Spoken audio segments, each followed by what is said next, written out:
I am Elizabeth Kerfis with Rose Rocket. I'm the Chief Marketing Officer, and I have the pleasure of being with Scott Cornell, who is with Travelers Insurance, and we're going to speak today about fraud. Yeah, thanks for having me this morning. So I'm Scott Cornell. I'm the National Practice Lead for Transportation for Travelers in the Marine, and I have a 29-year background in cargo theft and supply chain security as well. I can't tell you how many times I've had this topic cross my conversations being here at TIA, so really looking forward to getting your insight and expertise that we can share. So just to start, what are the top 3 things that brokers should be thinking about to combat fraud? Yeah, unfortunately, it is a hot topic this year, right? And it's something that I think has jumped up and kind of surprised the industry. Cargo theft has been around for a long time. That's nothing new, but the volume of it, the level of it, and the sophistication of it is like nothing we've ever seen right now. I think the top 3 things are really closely monitoring your carrier pool and your vetting process. The way that these organized rings are working right now, they're so sophisticated that what you were doing 6 months ago to vet your pool or 6 months ago to monitor your carrier pool might not be as relevant today. So 6 months can really make a big difference. Even 3 months can make a big difference. So really being on top of the latest and greatest techniques, making sure that you're using the right tools, you're involving the right technology. There are new vendors popping up across the industry that specialize in helping you monitor your carrier pool, vetting your carrier pool, things like that. I can't stress how important that part of the process is. The second thing is really knowing who you're doing business with.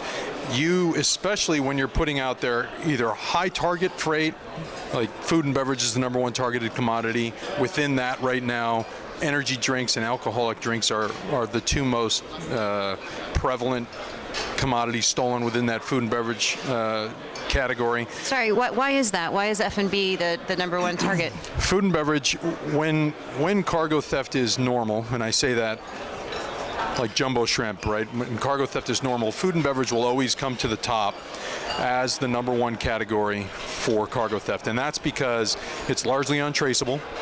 Right? You don't ping it on the internet. You don't have to sign up to the internet with it, right? You have a very short window to recover it once it's stolen. The evidence is consumed, right? It's gone. If you steal a load of televisions from me, I can chase you for that load of televisions for 2 months, 3 months, even a year. If you steal a load of frozen seafood or a load of energy drinks, it's going to be gone in a matter of weeks. Right? So that's why it becomes the most popular. It's very easy to move, very easy to sell. So you really have to know who you're doing business with, and when you're giving out those loads, when you're booking those loads, you have to know who you're booking those loads with. In this environment right now, you can't just assign it to anybody. Those loads that are high target, you have to be working with a carrier partner that you have a lot of familiarity with and that you do a lot of volume with. So monitoring your carrying pool, knowing who your network is, and what was the third thing? The third thing is you have to have a plan. You have to have a plan if something does go wrong. So if you have a cargo theft, you get a call at 2 o'clock in the morning, who's going to pick up the phone for you at 2 o'clock in the morning? And is that person going to know what to do and what steps to take? You have to have that plan in place before the theft happens. You can't start scrambling at 2 o'clock in the morning or, even a Sunday afternoon when when it's harder to get a hold of people. That's not the time to be scrambling and figuring out who is supposed to do what. You have to have that plan in place. Wow. There's talk of a new certification to combat fraud. Is there anything you can share with us about that? Yeah, absolutely. We're very excited about this. So I represent Travelers sitting on the TAPA executive board. TAPA is the Transported Asset Protection Association. It's a nonprofit organization that creates industry best practices and standards for supply chain security. Myself, Zach Boyer, Cornell Hildebrand, several others have been building freight broker standard security standards for the past year. We're entering the testing phase in the next couple of weeks for that. So we have several TAPA members and who are also members of the TIA who are going to be testing those standards and installing those standards, giving us feedback so we can make adjustments. So we anticipate that those standards will be released to the marketplace for TAPA members and potentially for TIA members. We're trying to work with the TIA, see if we can bring that directly to TIA members somewhere at the end of the second quarter, right around there. That's hopeful. That gives hope. Yeah, I agree. I think the standards are really well built. It takes a long time to put them together. We had really good team of people that put those together. I think those are going to be great for the industry.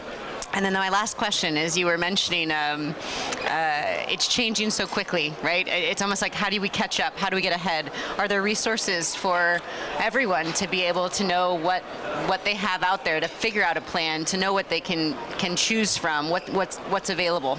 I think that right now, unfortunately, the bad guys seem to adjust very quickly, so the industry needs to do the same. And I think one of the best ways to do that is to get involved. Join organizations like the TIA. I participate in the TIA task force, fraud task force.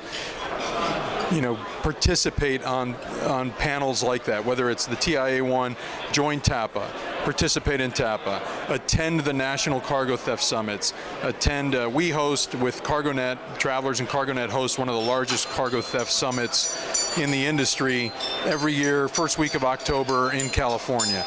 You have to get involved in those things, because when you go to those things, that's when you're going to learn exactly what they're doing today as opposed to 3 months ago, and you'll be able to figure out from there how you can adjust and how you can change your internal process to combat the cargo theft.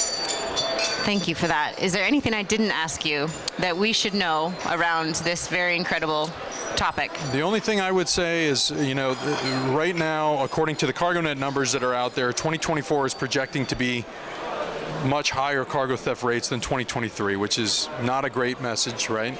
So again, I can't stress enough, you have to put good plans in place. You have to participate, and you have to stay on top of it. And that's really the best advice I can give, is really having your finger on the pulse, staying involved in the industry, collaborating. Listen, the industry can definitely, I don't want this message to be a can't do or a negative message. The industry can very easily combat this. The industry can very easily shut a lot of this down. You're never going to prevent it all, but you can shut a lot of it down. You just have to get involved and you have to participate. And if you do those things, you can stop a lot of this. Thank you so very much for your time. Yep, it was absolutely. a pleasure speaking with you this morning.